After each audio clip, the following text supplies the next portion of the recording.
वो खाने जो आप बाज़ार में खा के आते हैं और घर में खाते हैं, आप कहते हैं बिल्कुल वो जैसा जायका नहीं।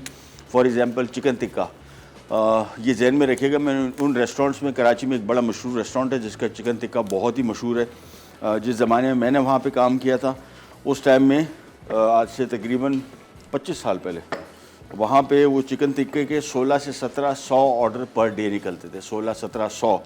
लेकिन उस चिकन टिक्के का कमाल यही था कि लोग खाते थे, और वही रेसिपी मैंने घर में भी ट्राई की। मैंने कहता था यार कि पता नहीं क्यों ये वो जायका नहीं आता।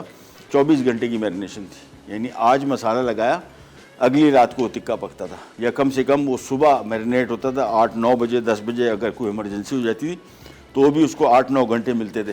तो फिर वो टिक्के और हमारे घर के टिक्के का बड़ा फ़र्क होगा, जिसको हम उसी टाइम मसाला लगाते हैं, फिर उसी टाइम हम पकाते भी हैं।